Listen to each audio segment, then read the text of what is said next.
ये जीवन एक ऐसी यात्रा है जो हर किसी को कभी न कभी उस मोड़ पर लाकर खड़ा करती है जहां आत्मा खुद को अकेला, उपेक्षित और अस्वीकार सा महसूस करती है। ये वो स्थिति है जहां मनुष्य अपना धर्म निभाते हुए, कर्तव्यों का पालन करते हुए बिना किसी प्रशंसा के आगे बढ़ता रहता है। परंतु ये यात्रा केवल बाहरी पुरस्कारों की नहीं है, बल्कि ये आत्मा की एक आंतरिक परीक्षा है जो उस शक्ति के सामने होती है जो सब देखती है, बिना कहे समझती है और निष्पक्ष रूप से मूल्यांकन करती है। जब व्यक्ति निस्वार्थ सेवा करता है, अहंकार का त्याग करता है और सत्य मार्ग पर अडिग रहता है, तब वो अपने भीतर एक ऐसा तेज संचित करता है जो स्थूल जगत से परे होता है। ये वही क्षण होते हैं जहां आत्मा की परीक्षा होती है, ये देखने के लिए कि क्या वो वासनाओं के दबाव में झुकेगी या सच्चाई पर अडिग रहेगी। ये वही गुण हैं जिन्हें शास्त्रों में सात्विक कहा गया है, जो बिना फल की इच्छा के किए गए कर्मों में प्रकट होते हैं। जब व्यक्ति सबसे अधिक अकेला महसूस करता है, वो वास्तव में सबसे निकट होता है उस परम स्रोत के जो हर जीव की आत्मा में स्थित है। संसार की दृष्टि से उपेक्षा जब मिलती है, तब भीतर की दृष्टि जागने का समय होता है। आत्मा को प्रकट होने के लिए तृष्णा की तालियों की आवश्यकता नहीं होती। वो तो चुपचाप होने वाली प्रार्थना, मौन में की गई सेवा और मौन में जिया गया त्याग है जो उसे परम चेतना से जोड़ता है। शास्त्रों की दृष्टि में ये मौन ही तप है जब व्यक्ति दिखावे से मुक्त होकर भीतर से पूर्णता की ओर चलता है। तब वो उस अवस्था को प्राप्त करता है जहां आत्मा और परमात्मा में कोई भेद नहीं रहता, और फिर वो चुप्पी जो बाहर से सुनाई देती है, भीतर एक संवाद बन जाती है। उस मौन में ही आत्मा को उसकी परख मिलती है। ये चुप्पी कोई दंड नहीं है, ये वो ब्रह्मा क्षण है जहां ईश्वर आत्मा को विस्तार देता है। जैसे वनों में ध्यानस्थ ऋषि बिना किसी वाहवाही के परम ज्ञान की अनुभूति करते थे, वैसे ही आज की चुप्पी आत्मा को तैयार करती है बाहरी प्रभावों से रहित केवल सत्य की अनुभूति के लिए। जब सांसारिक उत्तर नहीं मिलते, तब भीतर का मौन स्वयं उत्तर बन जाता है। ये वही समय है जब व्यक्ति की निष्ठा, उसकी श्रद्धा और उसका आत्मबल उस आदर्श को छूने लगते हैं जिसे शास्त्रों में धृति और तितिक्षा कहा गया है, यानी स्थिरता और सहनशीलता। देरी का अर्थ इनकार नहीं होता, ये शाश्वत योजना का हिस्सा है।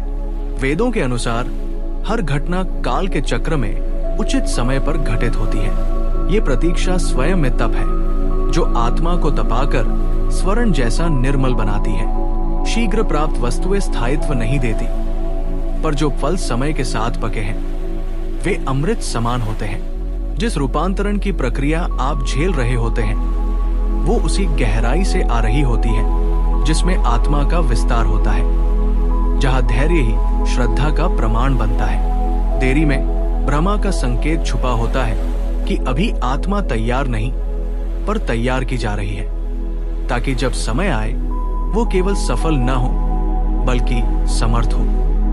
और जब सब कुछ टूटता हुआ प्रतीत होता है, सपना, रिश्ता, अवसर, तब भी ये टूटन कोई क्षति नहीं है बल्कि आत्मा की पुनर्रचना है। शास्त्रों में स्पष्ट कहा गया है कि जब अहंकार टूटता है तभी ज्ञान का प्रवेश होता है। ये टूटना एक प्रक्रिया है, मोह को छोड़ने, ममता से मुक्त होने और उस अपरिवर्तनीय सत्य से जुड़ने की जो केवल ब्रह्मा है। जीवन की ये यात्रा यदि कभी विषादमय लगे तो याद रखना चाहिए कि ये विषाद आत्मा को विनम्रता की ओर और विनम्रता आत्मा को ब्रह्मा की ओर ले जाती है। वही टूटी हुई स्थिति, वही एकाकीपन, वही निराशा, यही वो बीज है जिनसे श्रद्धा, भक्ति और आत्मज्ञान के वृक्ष उगते हैं। इसलिए ये मत सोचो कि टूटना आपकी हार है। वो टूटन उस अपरिचित तेज का जन्म थी जो आपके भीतर संचित हो रहा था। वो असफलता आत्मा को उस रूप में गढ़ रही थी जो अब तक छुपा हुआ था। यही कारण है कि वेद कहते हैं नयति आत्मान सत्यम, यानी सत्य ही आत्मा को ले जाता है। अब जब आप पीछे मुड़कर देखते हैं तो समझ में आता है कि हर खामोशी, हर देरी, हर अस्वीकार सब एक गहरी योजना का हिस्सा था। और अब जब ये सब सहकर आप खड़े हैं, तब केवल इसलिए नहीं कि आप जीत गए, बल्कि इसलिए कि आपने समर्पण में शक्ति पाई।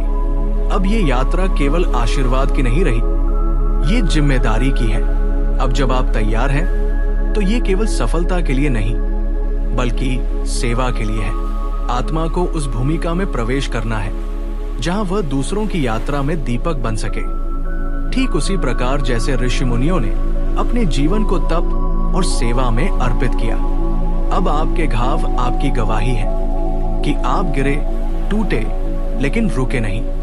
ये सच्ची आध्यात्मिकता है, जहां टूटन से सौंदर्य निकलता है, जहां देरी से स्थायित्व आता है और जहां चुप्पी में आत्मा परमात्मा से संवाद करती है। आपका ये संपूर्ण अनुभव व्यर्थ नहीं गया है। हर आंसू, हर चुप रहकर की गई प्रार्थना, हर अनदेखी मेहनत, सब कुछ देखा गया है। और अब समय है कि जो आपके भीतर चुपचाप विकसित हो रहा था, वो संसार के सामने प्रकट हो। लेकिन ये प्रकट होना प्रदर्शन नहीं है, ये उद्देश्य की पूर्ति है। ये वो समय है जब आत्मा को अपने रूप में खड़ा होना है, न अपने बल से, न अपने नाम के लिए, बल्कि उस एक की शक्ति और उस एक के उद्देश्य के लिए जिसने इस समस्त योजना को रचा। अब आप जानते हैं, आप कभी भी अनदेखे नहीं थे। आपकी चुप्पी अर्थपूर्ण थी, आपकी देरी योजना थी, आपकी टूटन सुंदरता थी। और अब जो आपका सत्य रूप भीतर बन रहा था, वो प्रकट होने को तैयार है।